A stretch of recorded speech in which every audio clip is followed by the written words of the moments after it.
Fim de ano é sempre assim, tá naquela hora de fazer o balanço, o que deu certo, o que deu errado, consegui ou não consegui aquele objetivo. Guardei dinheiro, perdi dinheiro, consegui aquela promoção, fiz uma viagem, reformei a casa, troquei de carro, cuidei da saúde, perdi peso, fiz aquela pós-graduação e etc. Todo mundo tem um objetivo, todo mundo atingiu, não atingiu, nem começou, vai saber. E na Fórmula 1 é a mesma coisa e a gente faz aqui sempre no começo, pós-testes de pré-temporada, na metade e em todo fim de ano, o balanço geral, passando equipe a equipe e comparando os resultados com os anos anteriores. E é disso, claro, que nós vamos falar hoje no Splash and Go, terminada a temporada da Fórmula 1 em 2025.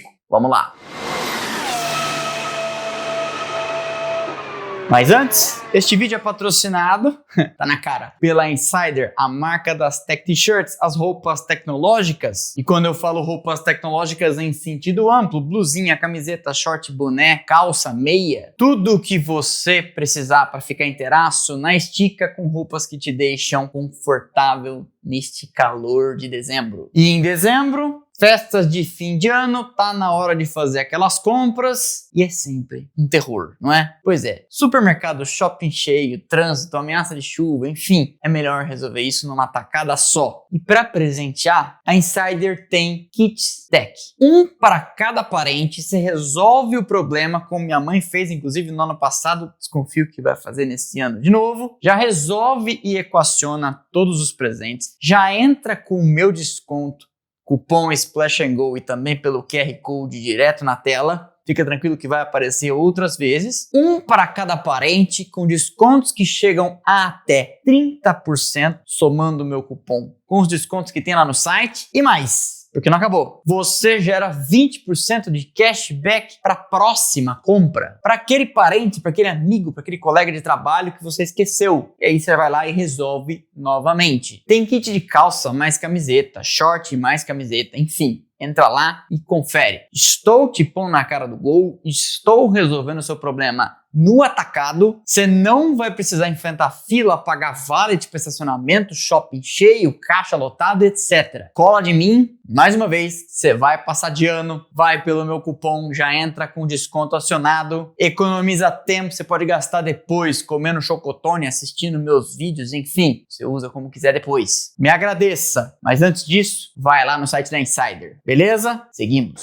A nossa análise tradicionalmente passa por equipe a equipe do fundo para frente, da última dos construtores, portanto nesse ano a Alpine, até a primeira, a campeã McLaren. E já é importante explicar a metodologia, como sempre fazemos. A gente pega o universo de 100% dos pontos disponíveis que uma equipe pode marcar com 2 carros, ou seja, 25 do primeiro mais 18 pontos do segundo em cada grande prêmio, 24 GPs em 2025 e 8 do primeiro, 7 do segundo em cada uma das 6 corridas curtas, as sprints, o que nos dá neste ano 1.122 pontos. Lembrando que ao longo do tempo e nosso universo de comparação passará por 22, 23, 24 e 25, toda esta nova era do efeito solo, este ciclo de regulamento da Fórmula 1, que nesta temporada não teve o ponto distribuído para a volta mais rápida. Assim sendo, fizemos ajustes aqui no universo de pontos.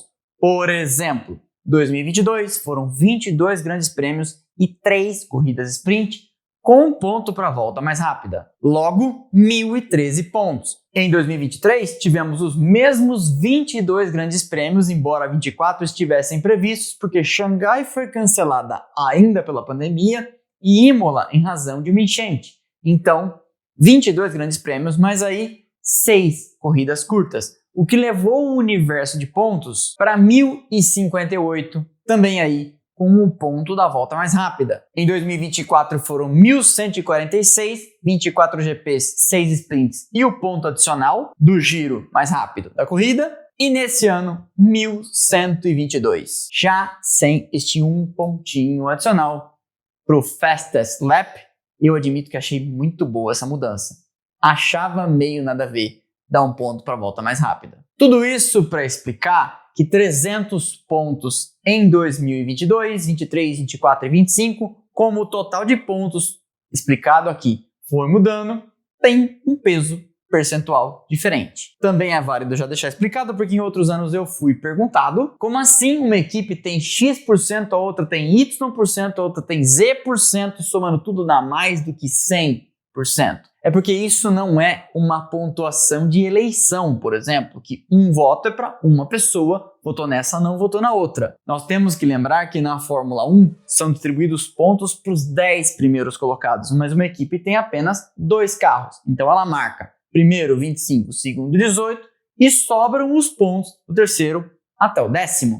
E ainda assim, ela marcou 100% dos pontos possíveis. Quem foi terceiro e quarto, por exemplo, com seus 2 carros, não marca 100% dos pontos possíveis, porque afinal de contas o primeiro e o segundo eram os que davam mais pontos. Só seria possível esgotar os pontos distribuídos se uma equipe do grid tivesse 10 carros e chegasse com eles nas 10 primeiras posições. Ah, Rodrigo, mas precisava explicar isso? Precisava, porque já vieram me perguntar. E tem um detalhe, depois que eu falar de todas as equipes, vou fazer com vocês também um balanço dos novatos. Kimi Antonelli, Franco Colapinto, Gabriel Bortoleto, Oliver Bearman e Isaac Hadjar. E também Jack Doohan. Então, feito este introito, esta introdução, vamos lá!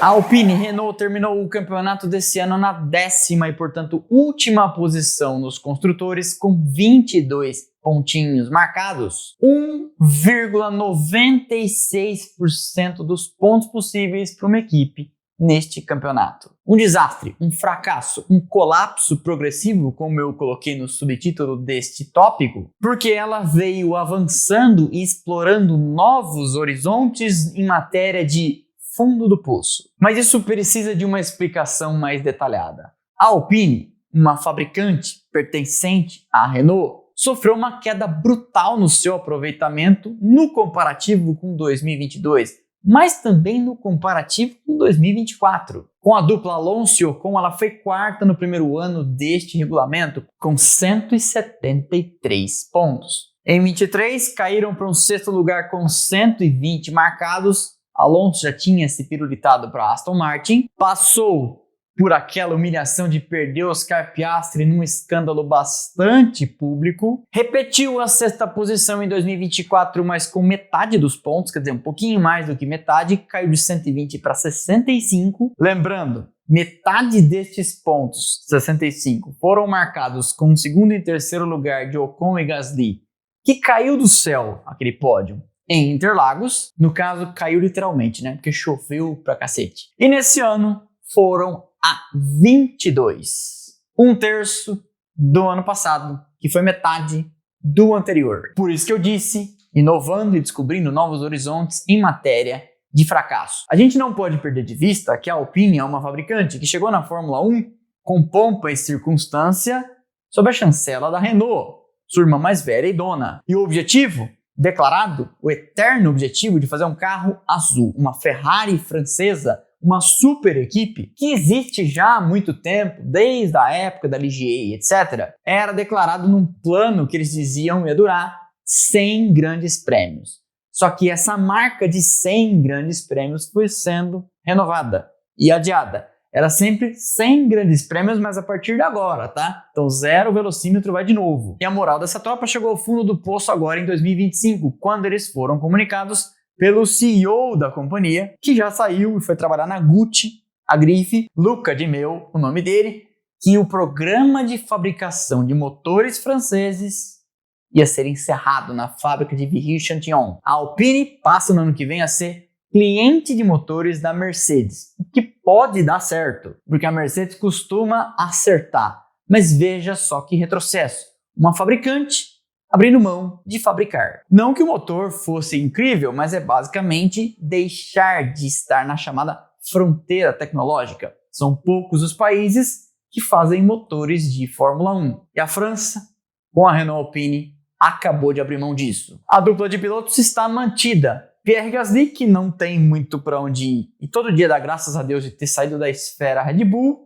E o argentino Franco Colapinto, que traz sólido apoio financeiro de empresas lá da Argentina, teve no começo, lá em 2024, na Williams, velocidade, em algum momento perdeu a confiança e não consegue mais andar igual. No timão do negócio, Flávio Briatore, que a gente não sabe até quando fica, já que quem o trouxe, Luca de Meo, já deu linha. Mas enfim, você precisa ser um torcedor muito fanático da equipe francesa, se é que ainda há alguém, e se é que um dia houve alguém, para achar que uma equipe em desmantelamento, com um monte de gente mandando currículo para outros times, tem alguma chance de conseguir alguma coisa em 2026, depois de abdicar de fabricar motores, ter um desafio técnico gigantesco pela frente, uma dupla de pilotos totalmente desequilibrada, Gasly experiente, entrega resultados, etc. Mas Colapinto, meu Deus do céu, quando vai voltar? Tudo isso chefiada por uma figura que dispensa apresentações.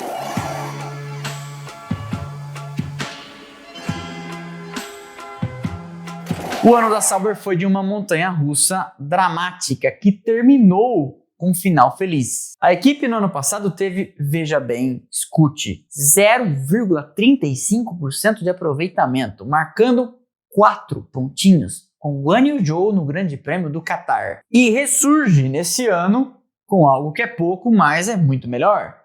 6,24%. É quase 20 vezes mais. Isso supera até seu desempenho de 2022, quando com a dupla Valtteri Bottas e Guan Yu Zhou andou muito bem e fez 55 pontos, na ocasião 5,43 dos possíveis. A Sauber, já contei a história completa da equipe neste vídeo aqui, deixa de ser Sauber no final desse ano e vem em 2026 como Audi. E neste vídeo eu contei da passagem entre 2022, quando a fabricante alemã de 4 argolas avisou que assumiria o time, até agora, num momento em que houve um ali nem, o famoso deixa que eu deixo, com o proprietário anterior falando, bom, vendi, né, não boto mais grana, e a Audi limitada por cláusulas impostas pelo chefão de então na Ferrari, Mattia Binotto, que hoje é o chefão por lá, impedida de botar de fato a mão na equipe, porque a Ferrari não queria que eles vissem a propriedade intelectual,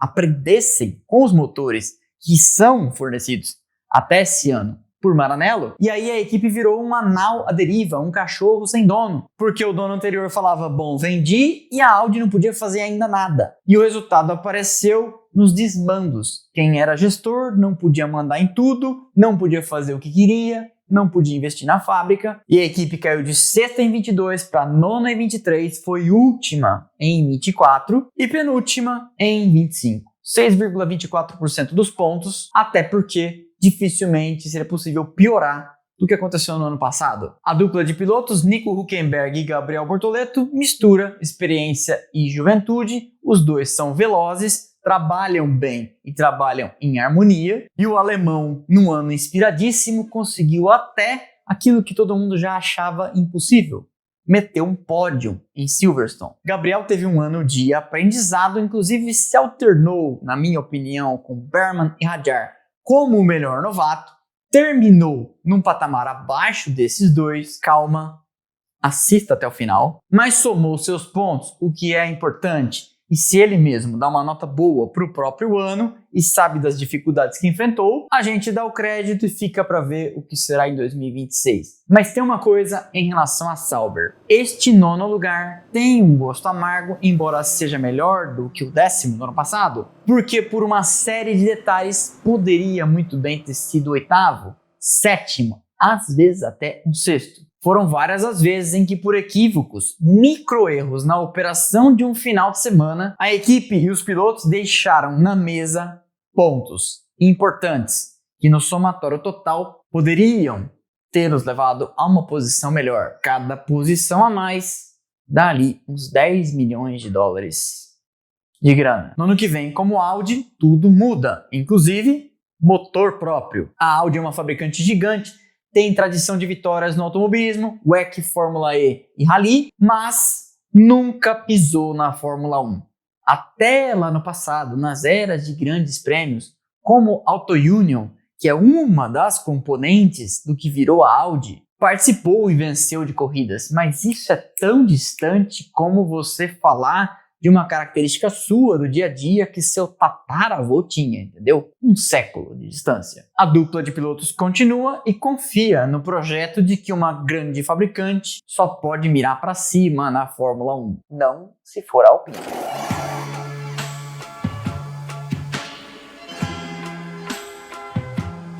A Haas foi uma equipe que focou todos os seus recursos na transição de regulamento de 21 para 22. Ainda em 2020, abdicou completamente do desenvolvimento do carro daquele ano de 21, não fez nenhuma mudança, nenhuma atualização, andou lá no fundo, o famoso dead last, tudo para chegar pronta, ou pelo menos melhor do que estava, no ano de 22. E acabou dando certo. Ela marcou 37 pontos e foi oitava naquele ano, também tendo dado muita sorte de perder compulsoriamente o Gusto Nikita Mazepin, substituído pelo desaposentado Kevin Magnussen. Foram 37 pontos da dupla K-Mag e Mick Schumacher. Em 2023, eles andam para trás e caem para a 10ª posição, marcando 12 pontinhos. Em 24, vão bem com uma 7ª posição e 58 pontos da dupla Magnussen-Hülkenberg. E nesse ano, com Esteban Ocon e o novato Oliver Bearman, vão a 79 com uma 8ª posição e 7,04% de aproveitamento. Do ano passado para cá, começaram a aparecer adesivos da Toyota Gazoo Racing nos carros da Haas. Para 2025, o naming rights da equipe será da fabricante japonesa, que fornece amplos recursos tecnológicos, acesso ao túnel de vento, pilotos reserva, está construindo um simulador na fábrica da equipe em Bunbury, na Inglaterra. O EADM, mas a Haas não é americana? Sim, ela é americana, mas tem 3 fábricas. Uma nos Estados Unidos, na Carolina do Norte, uma na Inglaterra e um escritório de projetos dentro das dependências da Ferrari em Maranello. E se você olhar para a pontuação deles e desconsiderar 2023, em que eles deram uma tropeçada, há até uma curva ascendente. A ver o que virá no próximo ano. Lembrando, eles, como clientes da Ferrari, dependem fundamentalmente do que os italianos fizerem. Motor, caixa de câmbio, parte hidráulica, eletrônica e suspensões são da Ferrari. A Haas tem um modelo de negócios praticamente único na Fórmula 1, constrói o próprio chassi e terceiriza as partes aerodinâmicas com a Dallara. Gene Haas, o proprietário da equipe, um apaixonado por automobilismo, avisa: não tem nenhum interesse de vender, embora o envolvimento da Toyota venha crescendo. E ele diz: meu objetivo é de fato disputar vitórias e campeonatos e eu percebi que precisava de um apoio de uma gigante. A gigante, por sua vez, está escaldada do fracasso que foi a experiência na Fórmula 1 entre 2002 e 2009 e, portanto, talvez esteja gostando desse negócio de experimentar a temperatura da água antes de se queimar, como foi na primeira tentativa.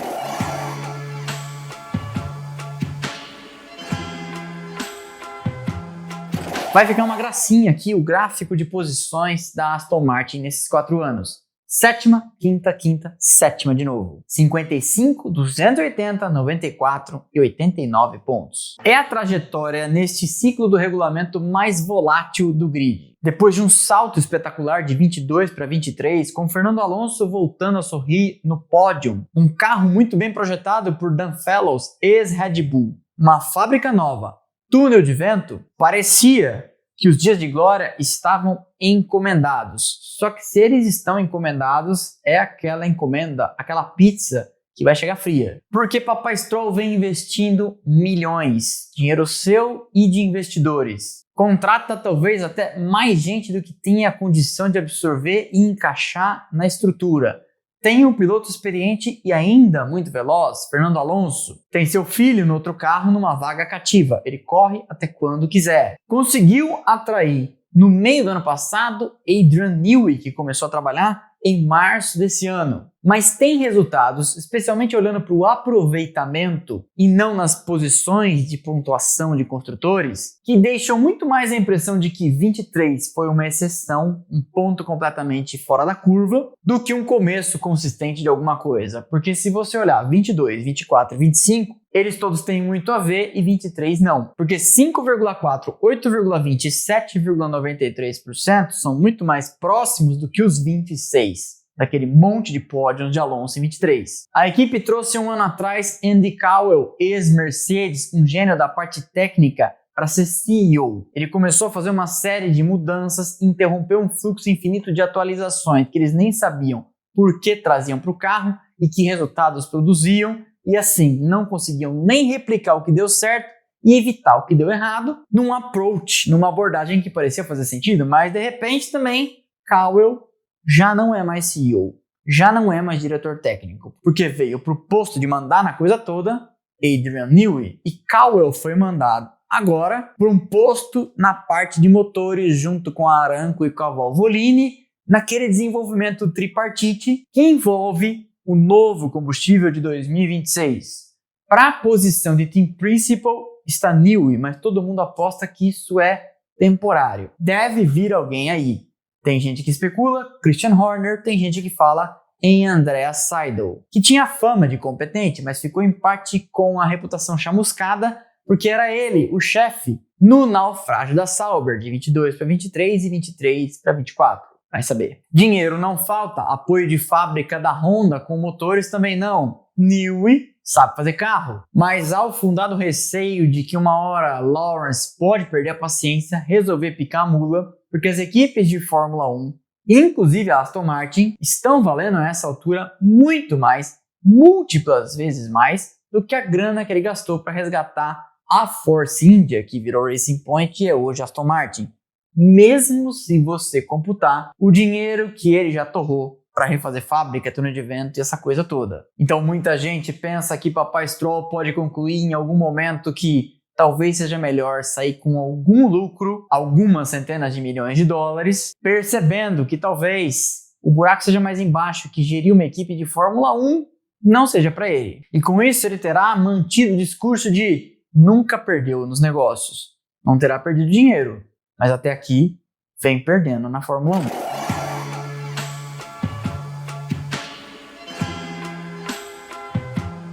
2025 foi, por muito, o melhor ano da Racing Bulls no ciclo do regulamento. Sexta posição, 8,2% de aproveitamento, com 92 pontos. É uma equipe condenada a ser satélite da Red Bull, a gente sabe, celeiro de treinamento, de amadurecimento dos seus jovens pilotos. E por isso, muito sujeita a instabilidades.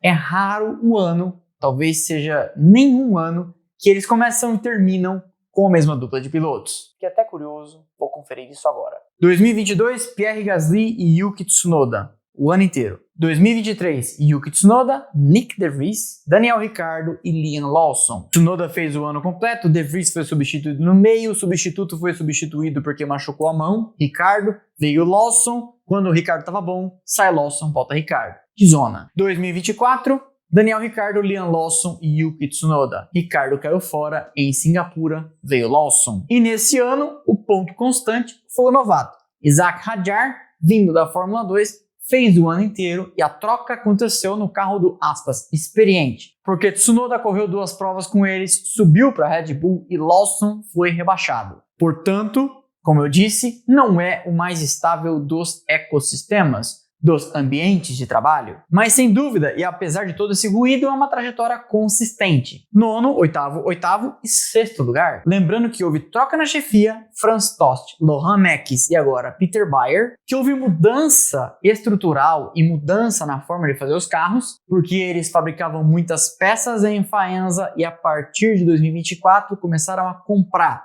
itens da irmã maior, Red Bull, coisa que eles não faziam para economizar dinheiro. Você vai me perguntar, eu já expliquei, explico de novo. Dentro do regulamento do teto de gastos da Fórmula 1, há preços obrigatórios para peças, para evitar que alguém burle o teto de gastos vendendo uma asa dianteira por $1.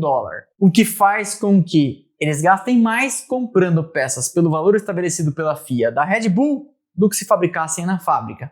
Mas tem a vantagem de que podem comprar coisas que a Red Bull faz melhor do que eles. Eu dei o exemplo da asa dianteira, mas não pode comprar asa dianteira. Itens aerodinâmicos eles têm que fazer. Mas você me entendeu. Por exemplo, caixa de câmbio, suspensão dianteira, suspensão traseira, parte hidráulica, parte eletrônica, isso pode comprar. Como a Haas compra. Enfim, essas coisas eles faziam para economizar dinheiro do teto de gastos, mas descobriram, muito por pressão de Christian Horner, que no fim era melhor gastar mais e tentar obter resultados mais defensáveis. E não dá para dizer que Horner estivesse errado. A equipe fez 35 pontos em 22, 25 em 23, quando essa decisão foi tomada, e dali para frente só subiu de produção. 46 em 24, 92 em 25. Então, nesse aspecto, Horner tinha razão. No ano que vem, fica Leon Lawson e vem da Fórmula 2 mais um novato, Arvid Lindblad, também conhecido nas esferas Red Bull, sei lá, por a próxima vítima.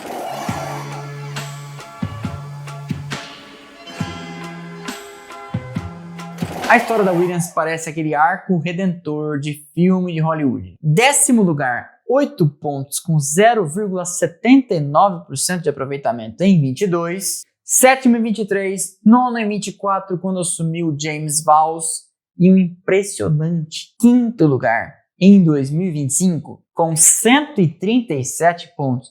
Mais do que ela tinha feito no total somado dos anos anteriores. Bem mais, estou fazendo a conta aqui, isso deve dar quase 3 vezes. Essa mudança se deve a uma série de fatores que não podem ser isolados. Para começo de conversa, dinheiro colocado com força pela dona do time, o fundo de investimento Dorilton Capital, que comprou a equipe da família Williams, Sir Frank e Claire lá na pandemia em 2020. Houve muito investimento na fábrica e eles trouxeram então da Mercedes James Vowles, que teve a chance da vida de mostrar que poderia ser um chefão de equipe, depois de por vários anos ser o número 2, abaixo de Toto Wolff na estrela de 3 pontas. Mas além de tudo isso, as mudanças na Williams passam pelo fato de que ela voltou a ter dignidade. Com isso eu quero dizer, não lança mão mais do expediente de ter pilotos pagantes. No ano passado dispensou Logan Sargent, trouxe Franco Colapinto, que era seu jovem piloto e tinha o bônus de ter patrocinadores.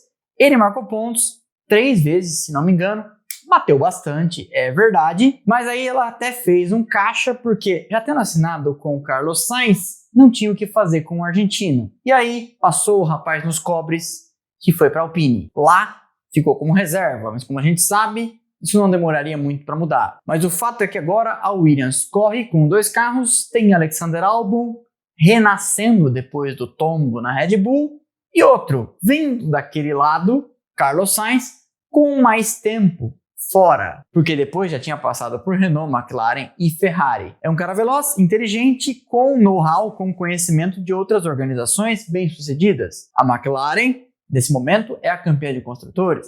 A Ferrari, com todos os defeitos, tem uma estrutura melhor do que a Williams. E aí o resultado veio nos pontos. 137, um excelente aproveitamento, distante da sexta, a Racing Bulls com seus 90 e poucos. James Vowles diz: ainda falta muito para a gente alcançar as da frente. Ele fala num cenário de pelo menos 4 ou 5 anos. Mas se você imaginar o buraco em que estava a equipe e que sua última 5ª posição nos construtores data dos tempos de Felipe Massa, e somar a isso o promissor cenário de motores Mercedes no ano que vem, numa mudança de regulamento, a gente sabe que bagunça tudo, o destino pode sim sorrir para Williams e ela pode sim ter voltado a ser uma das protagonistas na frente. Por que não?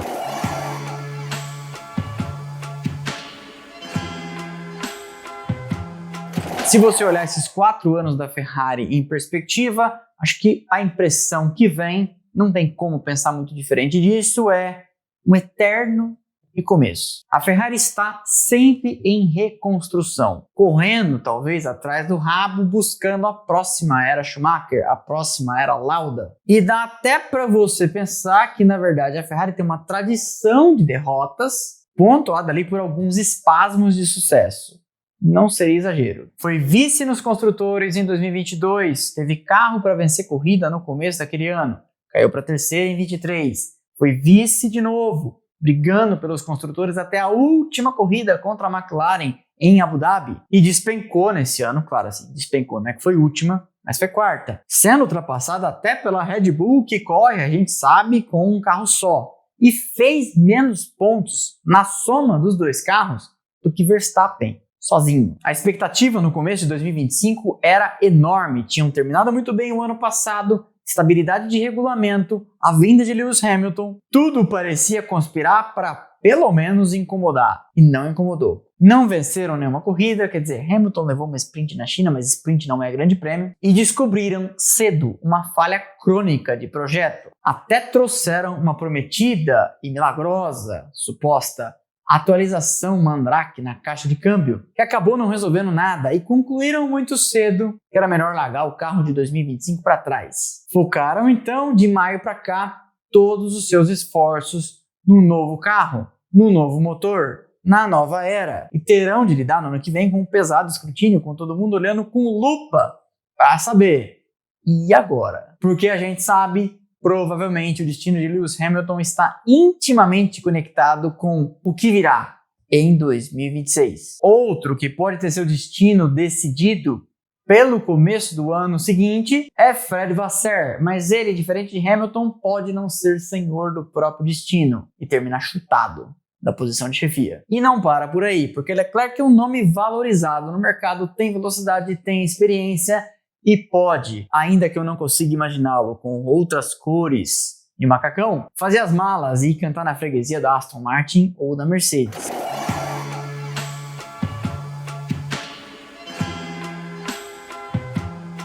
Se você olhar isoladamente para o fato de que a Red Bull terminou o ano, esse ano, brigando pelo título de pilotos, com Verstappen a 2 pontos apenas na tabela de Lando Norris, você pode ficar com a impressão de que está tudo mais ou menos bem.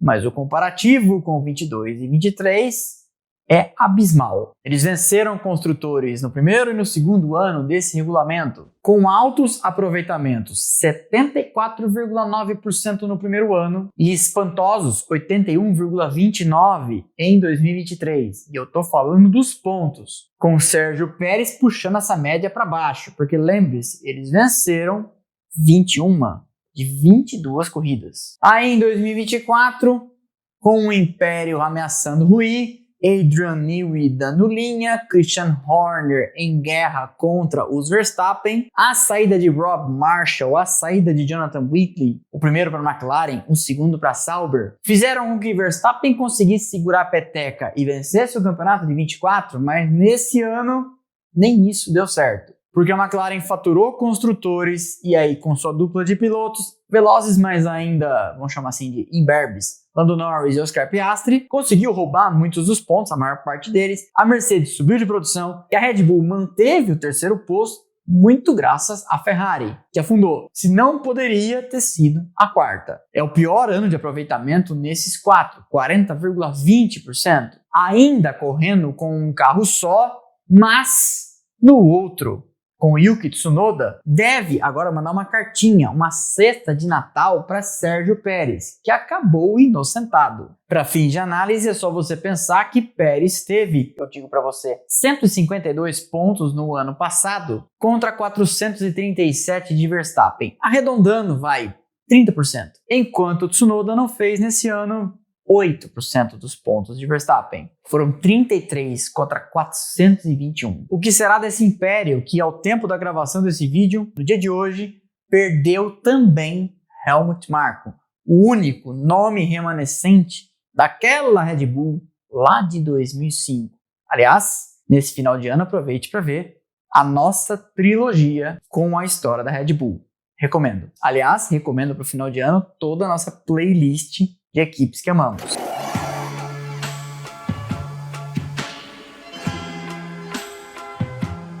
A Mercedes é um caso muito curioso de uma organização que errou no carro durante 4 anos seguidos, muito em razão do primeiro projeto, o W13, aquele do SidePod Zero, em que eles não entenderam de forma alguma como funcionava a filosofia do efeito solo, com um carro que gerava um downforce absurdo, mas não era sobre isso que esse regulamento era, e que ainda assim mostra que a organização por trás dos projetos é muito competente.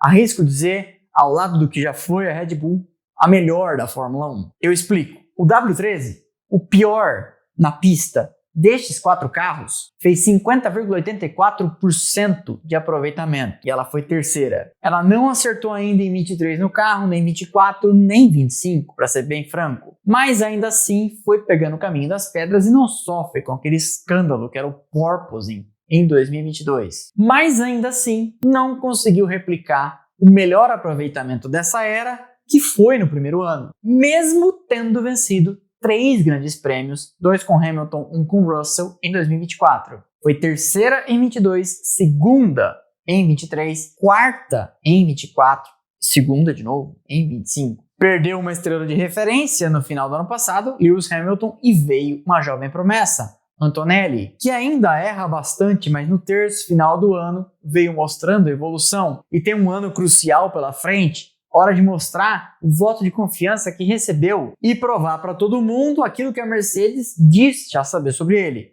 que é, de fato, a próxima grande coisa, o próximo a cada 15 anos que aparece. No outro carro, George Russell, à espera de um carro para brigar pelo campeonato, e eu admito que tenho curiosidade de ver como ele se sairia nessa situação. Muita gente compartilha da opinião de que ele, a bordo de uma McLaren nesse ano, teria resolvido o campeonato muito antes. Já vejo também comentários de gente dizendo que o Russell é uma fraude. Tendo a concordar com o primeiro juízo de valor. Acho que o Russell é um baita de um piloto. Se tiver carro para isso, vence título. De toda forma, o odômetro do regulamento zera agora, porque numa nova era, a Mercedes pode ser novamente a favorita. Porque, segundo palavras de Adrian Newey, este novo regulamento será um regulamento de motores, ou seja, o motor terá uma preponderância. E quando isso aconteceu, em 2014, a Mercedes fez a rapa. Quem torce para isso, além dela, são suas clientes, a Williams e a atual campeã, McLaren.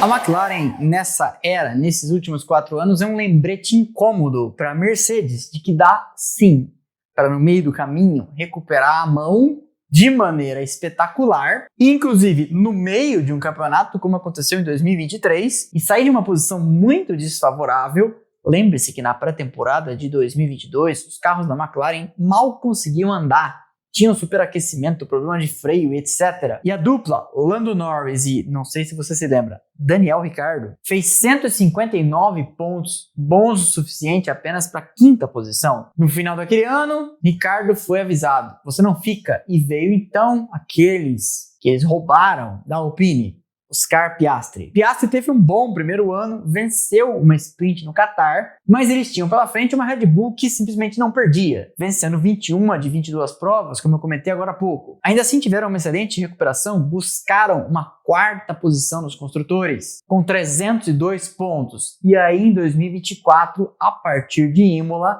começaram de fato a incomodar. Incomodar é gentileza minha. Vencer, amassar a Red Bull. Com isso, faturaram nos construtores em 2024, mas Verstappen já tinha encaminhado o título de pilotos, o que não se repetiu nesse ano. Em 2025, deu Lando Norris, só que aí, mérito de Verstappen, por uma série de erros operacionais da equipe e de seus pilotos, Max teve chance de continuar por muito tempo na briga. Tanto tempo que até a última prova tinha chances reais de levar. Ainda assim, a ascensão de aproveitamento é consistente. 15,70 em 2022, 28 e pouco em 2023, 58 em 2024 e 74, ou seja, praticamente 3/4 dos pontos possíveis em 25. A McLaren voltou a ser grande, inclusive a gente fez um vídeo sobre o ressurgimento da equipe, que esteve muito perto da falência ali durante a pandemia e num intervalo muito rápido de tempo, sob gestão de Zac Brown e com troca de comando no meio do caminho, na parte técnica e na gestão,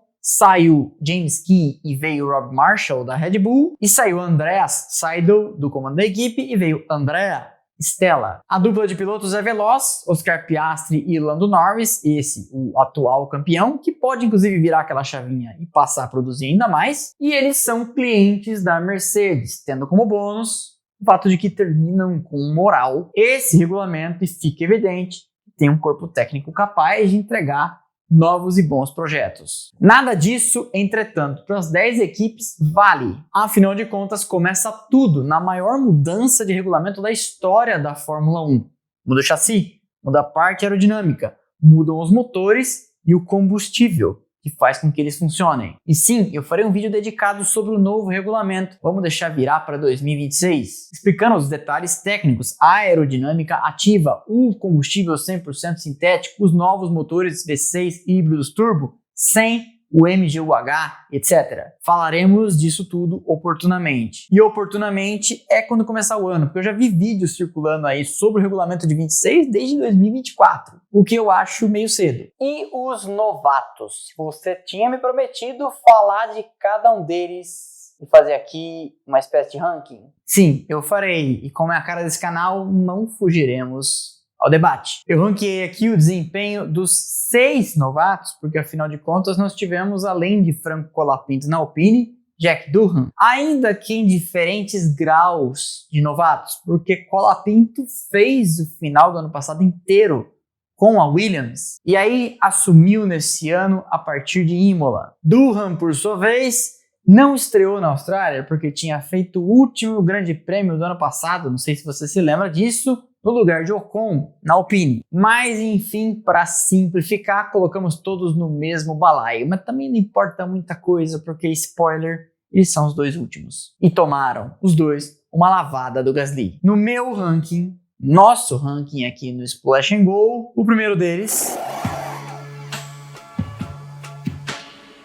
Hadjar correu o ano com 2 companheiros, os 2 primeiros grandes prêmios com o Tsunoda, que então subiu para a Red Bull e foi substituído na equipe B por Liam Lawson. Lawson evidentemente tomou um baque psicológico, mas rapidamente retomou o caminho das pedras. Ainda assim, foi sombreado por um novato. Hadjar, que não tem grandes fãs no Brasil, afinal de contas foi adversário de Bortoleto na Fórmula 2, é, na opinião deste canal, o melhor novato, sempre levando em consideração o que fez contra o seu companheiro. Porque eu não posso comparar puramente os pontos de Hadjar, no caso 51, contra os 150 de Antonelli, que com uma Mercedes tem carro para marcar pontos e brigar por pódio em praticamente toda a corrida. Por isso, a nossa metodologia passa por o que fez o cara contra o companheiro dele. E aí, o que fizeram todos contra seus companheiros compõem nosso ranking. E Hadjar está em primeiro nesse ranking por causa disso. Porque ele chegou à frente de Lawson em 16-6 nos 22 grandes prêmios que disputaram juntos na mesma equipe e 5-0 em classificação de sprints.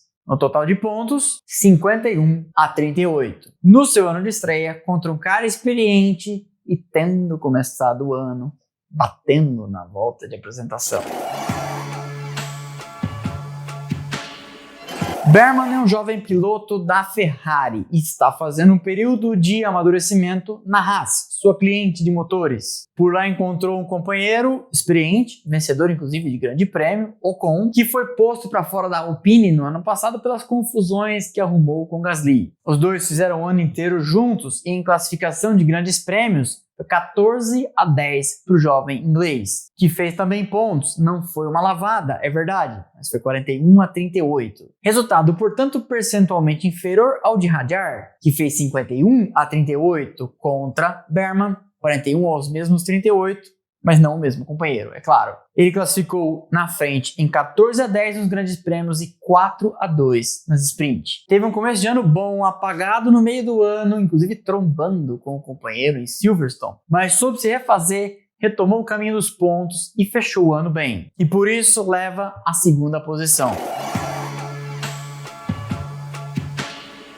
Se eu fosse fazer um cálculo puramente de percentuais, eu colocaria Antonelli acima de Bortoleto, mas a gente tem que lembrar que o carro da Mercedes é comum que vá aos pontos e o da Sauber não. E, portanto, pensar em pontos pode distorcer um pouco da realidade, porque chegar na frente do Hülkenberg com um 11º não dá ponto, mas chegou na frente. E Antonelli teve um ano bem mais claudicante que o de Bortoleto. Por isso o brasileiro ocupa a terceira posição. Teve 19 pontos contra 51 do companheiro experiente. Foi 12-11 para o brasileiro no placar em classificações contra Hulk, que é um piloto rápido em volta lançada. E você pode estar pensando, mas essa soma não dá 24. É que Gabriel não participou do quali em Interlagos. Por causa da cacetada na sprint, ele nem foi à pista no Q1. Largou de último, mas não fez tempo. E, portanto, não temos configurados 24 duelos. A gente não sabe o que aconteceria ele versus Hulk no cronômetro. Em sprint, 3-3 em classificação. E no total de pontos, ele tem 37% dos pontos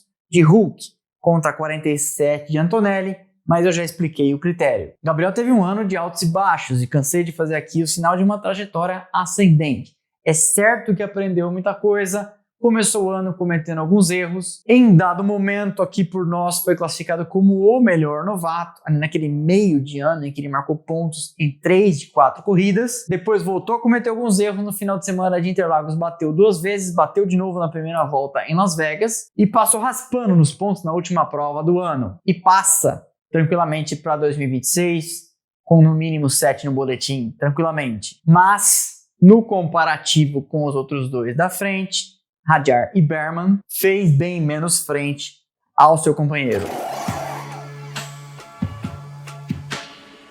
O quarto lugar é para aquele que marcou mais pontos de todos os novatos, porque Kimi Antonelli tem 150 contra 319 de Russell, que venceu 2 grandes prêmios. Isso o coloca com 47% de aproveitamento versus o companheiro. Mas ele tomou uma lavada em classificação, 3-21 nos grandes prêmios e 2-4 em sprint. Mostrou em vários lances a velocidade que a Mercedes viu nele lá na base e por isso que ela preferiu pular algumas etapas e colocá-lo direto na Fórmula 1. Mas agora precisa somar esses lampejos de brilho, esse quebra-cabeça e entregar consistentemente esses resultados. É isso que um piloto de ponta precisa, é isso que se espera de um piloto da Mercedes. Até aqui, vimos os brilhos, mas também vimos várias atrapalhadas.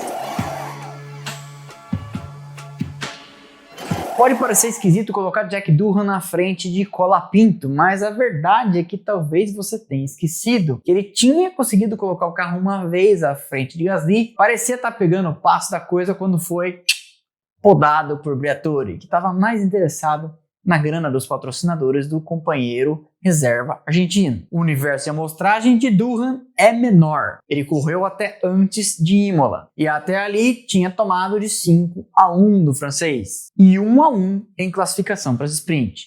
Zerou nos pontos, é verdade, enquanto Gasly ainda naquele começo do ano já tinha marcado os seus. Mas aí Briatore acabou substituído, o que nos leva ao último. O argentino chegou apavorando no ano passado. Foi recrutado da base da Williams para substituir Logan Sargent e deu um certo calor em Alexander Albon. Pontuou 2 vezes, um 8º e um 10º lugar, na sua segunda e na sua 4ª corrida na Fórmula 1. Mas aí, depois de um 12º lugar, respeitável na Cidade do México, chega em São Paulo e começa a bater. Bateu na sprint, bateu na corrida, bateu de novo em Las Vegas na classificação e de repente sua confiança evaporou. Foi 14º em Las Vegas e abandonou as 2 últimas provas do ano, no Qatar e em Abu Dhabi. E aí ficou na reserva nesse começo de ano na Alpine, quando então é chamado para titular, substitui Doohan, assume o carro em Imola e nada acontece. Quer dizer, nada é generosidade. Começou a bater. Não fez nenhuma das 3 coisas que Briatore lhe pediu. Marcar pontos, andar rápido e não bater. Quer dizer, bater ele bateu, mas era para não bater. Muita gente achou que ele não terminaria o ano, cogitaram até Doohan de volta no carro. Essa vaga esteve no radar de Felipe Drugovich, que também não conseguiu. E aí, na semana do Grande Prêmio de São Paulo, em razão da proximidade com a Argentina e a presença dos patrocinadores, teve um voto de confiança e continua no ano que vem. No ano que vem, a gente não sabe se o ano inteiro, mas estará na estreia em Albert Park, pela Alpine. E você, concorda com o ranking dos novatos? Não adianta dizer só que não concorda, tem que dizer que não concorda e tentar explicar o seu critério. Cornetar, todo mundo sabe cornetar, quero ver se sabe raciocinar. É o fim de uma grande temporada, aconteceu muita coisa, a gente sabe, e a expectativa é alta para o ano que vem. Muita coisa vai mudar. Teremos aqui 24 grandes prêmios, 6 corridas sprint, 11 equipes no grid, que agora chega a Cadillac, a volta de Sérgio Pérez, a volta de Valtteri Bottas, a vinda de um novato, Lindblad, Norris tentando defender o título, Verstappen em busca da ressurreição, essa mudança de regras que pode embolar as coisas. Será que a Mercedes acerta? Será que a Ferrari sai do buraco? Muita coisa para você dizer, escrever aqui embaixo nos comentários. Esse foi então mais um episódio do Splash and Go no YouTube, num vídeo extra de revisão da temporada saindo em quinta-feira. Eu espero que vocês tenham gostado, deixa o like que é de graça, não custa nada, você sabe, ajuda demais o canal. Quer abraçar para mim? Quer abraçar para nós? O trabalho é ridículo e ajuda demais. Só assim que a gente segue a internet afora levando o nosso conteúdo impulsionado por vocês. Likes, comentários e hypadas são combustível de crescimento de qualquer canal. É a moeda de troca Eu não peço isso aqui para você à toa nem para te amolar, para que o algoritmo entenda que pode seguir levando a gente adiante. Para não perder nada do que a gente faz por aqui, canais de notificação te avisam dos nossos novos conteúdos, Instagram, Telegram e WhatsApp. Link lá embaixo na descrição. E nossas redes sociais tem conteúdo o tempo todo. Estão passando com os arrobas. O link está lá embaixo também na descrição. Instagram, Twitter, Threads e TikTok. Valeu e aquele abraço.